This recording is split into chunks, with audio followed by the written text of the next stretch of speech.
गाड़ी जो petrol engine है, पेट्रोल इंजन झटके खा के चलती है, गाड़ी झटका खा लेती है। तो झटके खा के चलती है तो मोस्ट प्रोबेबल कॉज क्या हो सकते हैं, क्यों ऐसा होता है?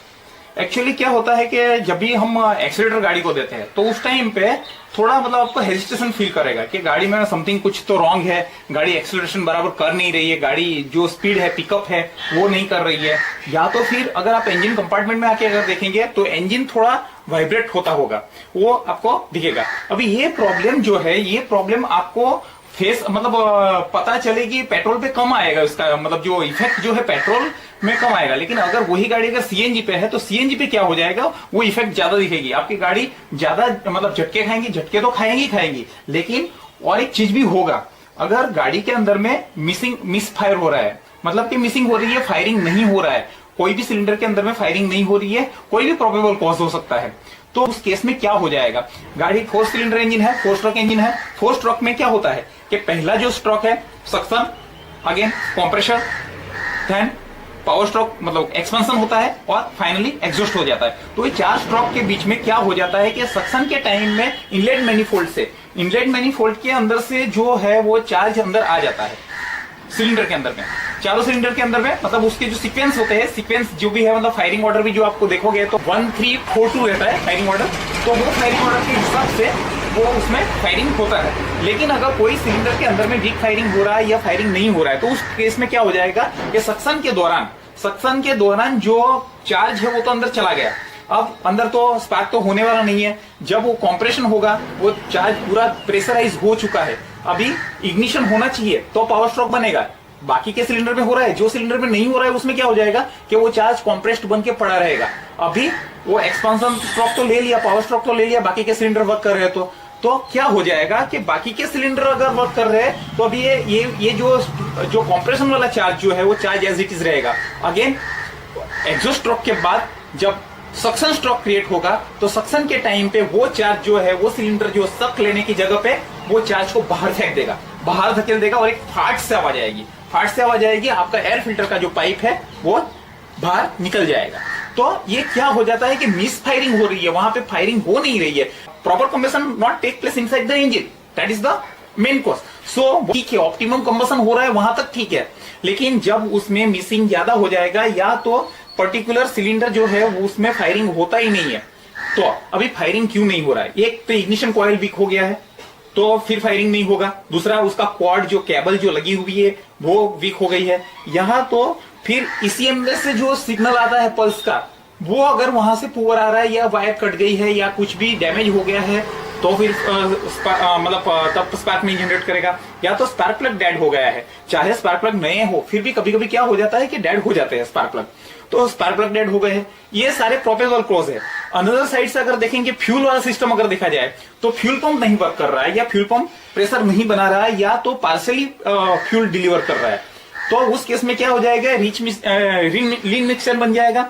दूसरा क्या हो जाएगा कि अगर जो ये अपना इंजेक्टर से, इंजेक्टर के ऊपर में जो जिसमें फ्यूल का जो प्रेशर बना रहता है वो 3.5 kg के आसपास रहना चाहिए, उसके ऊपर का जो प्रेशर है वो रिटर्न वाल्व जो रहता है, रिटर्न वाल्व से वो फिर से अगेन रिटर्न हो जाता है पेट्रोल टैंक के अंदर। तो क्या हो जाता है कि जो रिटर्न वाल्व जो है वो भी अगर पास कर गया है, प्रेशर बराबर हेडर के अंदर बन नहीं रहा है, तो अभी फिर यही प्रॉब्लम आएगी।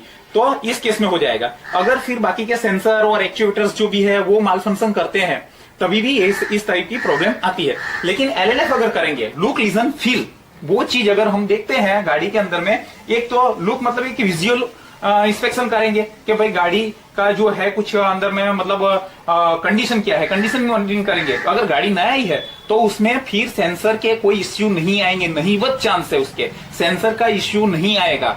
अन्यथा एक चीज हो सकती है, अपार्ट फ्रॉम दैट क्या हो सकता है कि अगर कहीं चूहे ने वायर कट कर दिया है या कोई बाय मिस्टेक कोई सॉकेट लगाना रह गया है तो उस केस में वो सेंसर वाला इश्यू हो सकता है। अभी रही बात एक्चुएटर्स की, तो नया गाड़ी है, नया गाड़ी के अंदर में एक्चुएटर्स मतलब एक्चुएटर्स के अंदर में क्या क्या कवर हो जाएगा, जो इंजेक्टर्स है वो हो जाएगा, इग्निशन कॉइल है वो हो जाएगी, स्पार्क प्लग है, ये बाकी के जो भी है कंपोनेंट उसमें भी फेल्यूर के चांसेस बहुत पुअर रहते हैं। लेकिन क्या हो जाता है कि कुछ मतलब सर्टेन ऐसे प्रॉब्लम कभी क्रिएट हो जाते हैं, कभी हम बैटरी रिप्लेस करते हैं तो बैटरी के हायर एम्पियर की बैटरी अगर डाल दी है तो उस केस में क्या हो जाएगा, इग्निशन कॉइल के अंदर में जो एम्पियर्स है 12 volt that is common okay, but ampere is a different. अभी अलग अलग कंपोनेंट को जो ऑपरेट होने के लिए जो डिजायर एम्पियर चाहिए वो एम्पियर पे वो बराबर वर्क करता है। अन्यथा क्या हो जाएगा कि वो कभी उसको ज्यादा करंट मिलने की वजह से थोड़े टाइम के बाद वो डिटोरेट हो जाता है, उसका जो पुअर हो जाता है तो वो अच्छा वर्क नहीं कर पाता है, तो वो भी एक कॉज है। तो इस तरह के कॉज आते हैं। दूसरा सीएनजी और पेट्रोल पे तो ठीक है कि कम झटके खाती है, थोड़ा बहुत भी उसको अगर पुअर करंट मिल जाता है तो भी वो गाड़ी चल जाती है। लेकिन क्या होता है कि सीएनजी में हम लोग क्या करते हैं कि कॉइल के ऊपर से पल्स जो है, पल्स का सीएनजी पेट्रोल से सीएनजी के ऊपर कन्वर्ट होने वाली स्विच जो है उसका पल्स वहां से देते हैं। कभी कभी ईपीएस का भी कनेक्शन वहीं से लेते हैं। तो उस केस में वो जो पल्स की जो सिग्नल है वो पुअर होती है, वो पुअर सिग्नल की वजह से भी करंट ज्यादा नहीं बनाता है। तो उस केस में इस तरह से मतलब ये प्रॉब्लम होती है। अब अगर इंजेक्टर्स चेक करना है तो इंजेक्टर की तो already easy engine Gypsy channel के ऊपर में एक वीडियो अपलोड है कि इंजेक्टर के ऊपर में एक स्क्रू ड्राइवर लगाना है और टिक टिक टिक टिक आवाज सुननी है, तो आपके इंजेक्टर्स ओके है कि नहीं पता चल जाएगा कि इट इज वर्किंग और नॉट, उसको सप्लाई मिल रही है कि नहीं वो चेक हो जाएगा।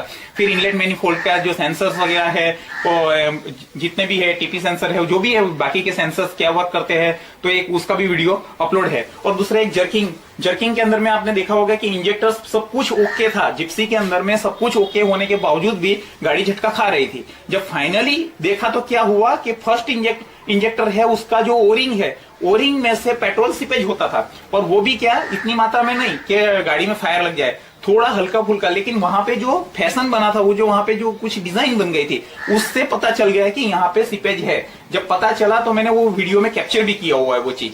तो पता चला वहां पे कि इस तरह से मतलब वहां जो ओरिंग जो है, इंजेक्टर की ओरिंग जो है वहां से पेट्रोल आ रहा है, सिपेज आ रहा है। तो उसकी वजह से वो जो प्रेशर बननी चाहिए वो प्रेशर से वो इंजेक्ट कर नहीं पाता था, बाहर जो फ्यूल है वो बाहर ही फेंक दे रहा था, तो नहीं होगा। अभी अगर इंजेक्टर भी नहीं काम करता है, समझो इंजेक्टर को सप्लाई नहीं मिल रही या इंजेक्टर बैड इंजेक्टर हो गया है, तो क्या हो जाएगा कि पर्टिकुलर सिलेंडर के अंदर में चार्ज जो है वो चार्ज के अंदर में पेट्रोल ही नहीं है, फ्यूल ही नहीं है। ऑटोमाइजेशन तो होता है ठीक है, लेकिन पेट्रोल तो चाहिए अभी।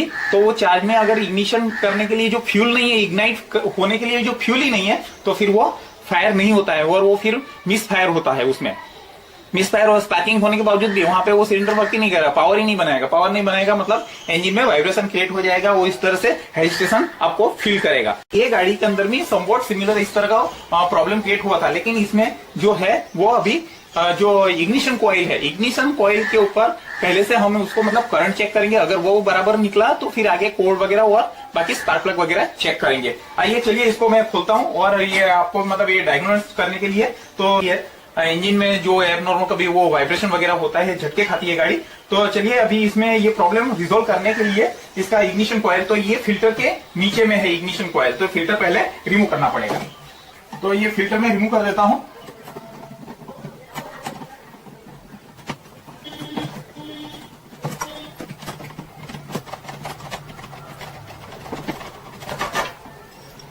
ये 2 बोल्ट निकल चुके हैं, तीसरा बोल्ट भी निकालता हूं। तो ये बोल्ट इसके निकल गए हैं, ये फिल्टर मैं इसको अभी साइड कर देता हूं। आप देख सकते हैं कि ये इग्निशन कॉइल है, इग्निशन कॉइल के ऊपर से 4 पोर्ट लगी हुई है, चारों स्पार्क प्लग के ऊपर गई है और स्पार्क प्लग इनसाइड में है। अगर मुझे ये चेक करने पे अगर फाइंडिंग कुछ मिल जाता है, यहाँ ही मुझे पता चल जाएगा करंट पुअर है कि कैसा है। तो अगर कॉइल अगर प्रॉपर है तो कोई दिक्कत नहीं है, फिर मैं आगे स्पार्क प्लग वगैरह रिप्लेस करके देखूंगा, कहाँ पे ये कोड जो है केबल जो है वो रिप्लेस करके मैं देखूंगा। तो पहले इधर से डायग्नोसिस करता हूं, अगर करंट ओके मिल रहा है चारों सिलेंडर के ऊपर में, मुझे स्पार्क प्लग मुझे कुछ करना नहीं है, ये यहां से खोल के देख लेना है। अगर यहाँ बराबर मिल रहा है तो मुझे स्पार्क प्लग जो है वो इसकी कंडीशन चेक करनी पड़ेगी। तो ये चीज मैं कर लेता हूँ, ठीक है। अभी मैं गाड़ी स्टार्ट करूंगा, स्टार्ट करके मैं 1 बाय 1 आपको ये चेक करके दिखाता हूँ। चलिए पहले गाड़ी स्टार्ट की जाए।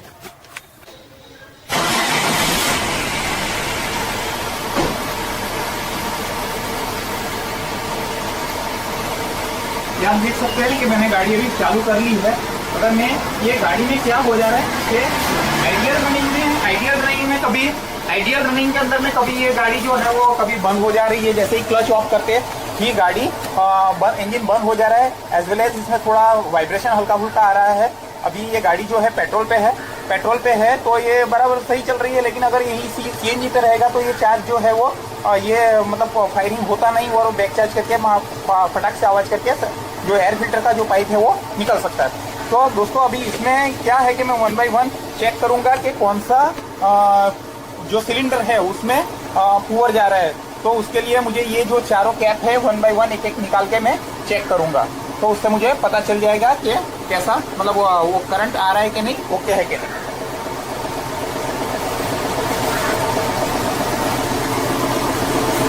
ये जो है यहाँ पे ये पहला सिलेंडर है, ये चौथा सिलेंडर है, ये दूसरा है और ये तीसरा सिलेंडर है।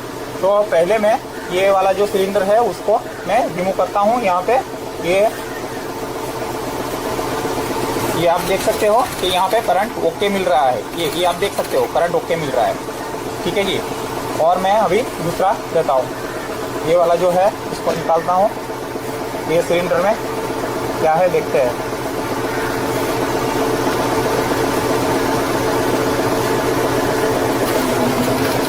देखिए ये भी ओके वर्क कर रहा है और यहाँ पे स्पार्किंग भी बराबर हो रही है, ठीक है जी।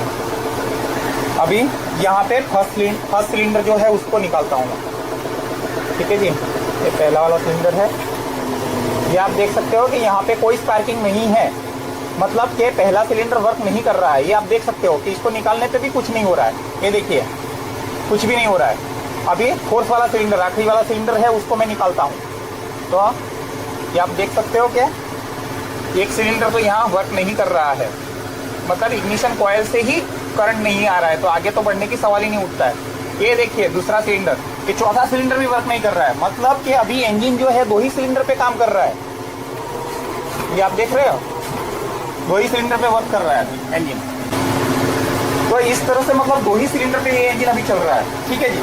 तो अभी मुझे क्या करना पड़ेगा, इग्निशन कॉइल डेफिनेटली उसको रिप्लेस करना पड़ेगा।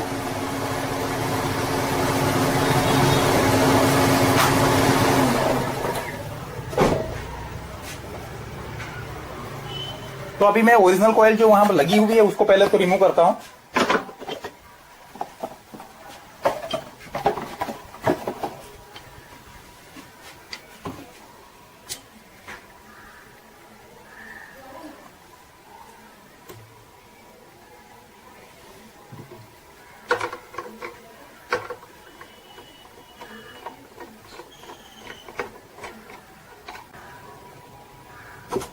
ये मैंने निकाल दिया है।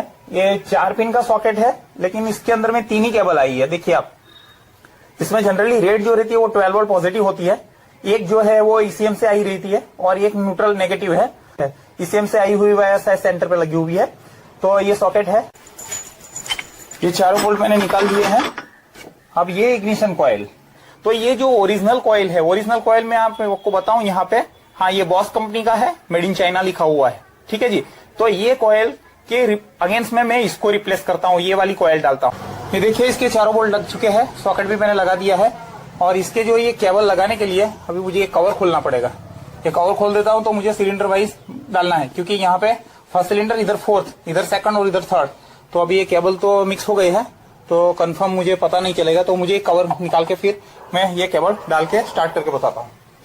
तो ये वाला कवर जो है मैं अभी निकाल रहा हूँ।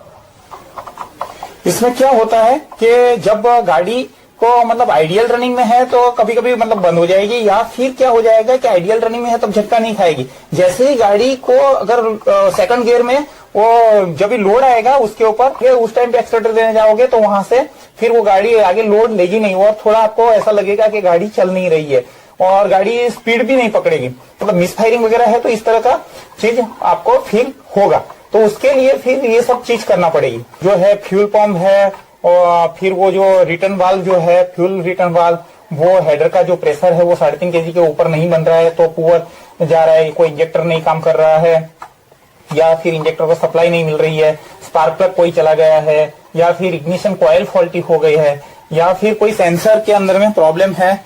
तो ये सब सारी चीजें जो है वो कोई भी चीज इसमें कोई भी प्रोबेबल कॉज होता है, अगर चेक करें सही तरीके से तो ये चीज हम एलिमिनेट कर सकते हैं। ये सारे केबल जो है वो लग चुके हैं। यहाँ पे मैं उसको प्रेस कर देता हूँ, ये भी प्रेस कर देता हूँ, ठीक है जी। ओके, अब ये गाड़ी स्टार्ट करनी है, स्टार्ट करके मैं आपको बता देता हूँ।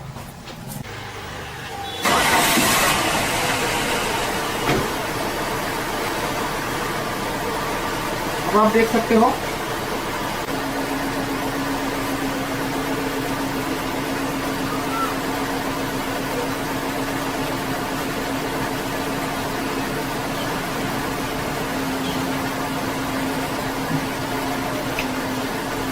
ये देखिए, आप देख रहे हो कितना तगड़ा स्पार्क आ रहा है। कैप्चर करो मशीन से, देखिए ये चीज पहले डेप्थ थी वो नहीं था, अब इसमें वो चीज अचीव हो गया है। ऐसा था बोर्ड सिलेंडर, ये सिलेंडर का भी था, फर्स्ट और फोर्थ सिलेंडर दोनों भी वर्क नहीं कर रहा था। अभी ये चीज जो है वो एलिमिनेट हो चुकी है, प्रॉब्लम आइडेंटिफाइड हो गया है और उसका अच्छा सॉल्यूशन। धन्यवाद, जय हिंद।